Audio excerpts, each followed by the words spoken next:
It's been a very sobering time, and it's made you realise what life is about. I miss going to the club. I do. Because I enjoy going down there, meeting the people. When you're looking after someone with dementia, with this coronavirus, that seems to be forgotten. The biggest change that I've noticed during the pandemic is the isolation that people have felt. Not being able to see family, friends, people at groups has had a significant impact on a lot of people. Families, particularly with their loved ones in care homes, are kind of so desperately missing them. I suppose the biggest fear is if your loved one has forgotten you and doesn't know who you are when they see you next time. It's awful, a horrible, horrible place to be. One day you can do what you like, next day, oh, lockdown. Devastated, really. You know, you think, oh, how long's it going to last? Think, oh, it could be August, that's months away. It's like going to prison for 6 months, wasn't it, really?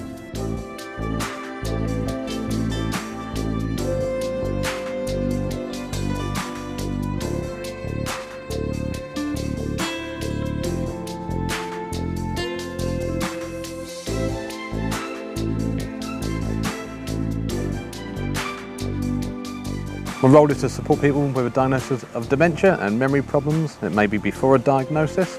And then after a diagnosis, it's supporting people around education and awareness and telling people about what is available in the community. Giving a positive aspect, people living well with dementia. Generally my role, I'd be out visiting people at home. With the pandemic, this wasn't possible. We had to adapt, we had to make a lot more phone calls, more contact via email or video calls, and this made a big difference. It has had its upsides as well as its down. I'm not going to say it has been easy, because it hasn't. When you have someone with dementia, the every day is not the same, and they have mood differences. Some days they're better than others. It has been quite a journey for us. We're also missing the groups we went to, because we were regular people at the Seagull Theatre for the dementia group and found that invaluable. It's communication with people, you know, and have a chat, a game of football, and put the world to right, as somebody say, you know. So it's a bit difficult now. Well, I used to visit a lot. I used to go to carers meetings, carers forums, and meet like-minded people. Yeah, I miss that a bit. I miss going out for lunch. Yeah. This has affected me a bit. Yeah. Before COVID, I used to have people coming round, kettle would be on, the tissues would be out. I'm just let them talk in the vehicle. And went out, you feel a lot better. Yeah, but I have missed that. Remember Me is the essence of what we're trying to do. Well, we've not been able to have our weekly meetings, so I've been ringing people instead, and it has become apparent just through chatting to them on the phone how isolated people are. You know, several have sort of said they feel that they've slowed down since not been coming here. One of the main reasons that we undertake these groups is because it facilitates a safe social space for people.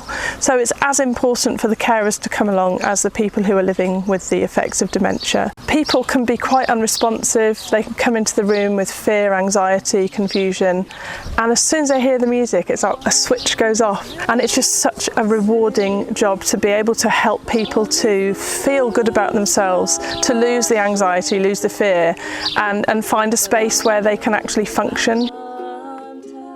Big changes have happened over the past few months. So it's nice for me to know that I've been able to send my videos through to the care settings of some of the really vulnerable people, and know that the carers are showing those videos to them.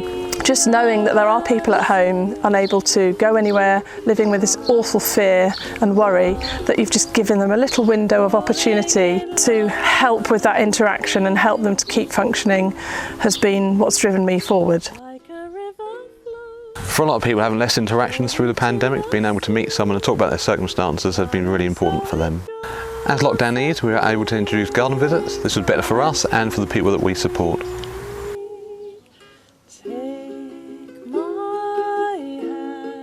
People have been really keen. They've been really keen to come back. Sadly, we've also found that we have noticeable deterioration for some of the people that we know best. We can see the impact of that pandemic period on perhaps how well they function or how they're presenting themselves. And the really positive thing is that they are back and they are here and they are enjoying themselves.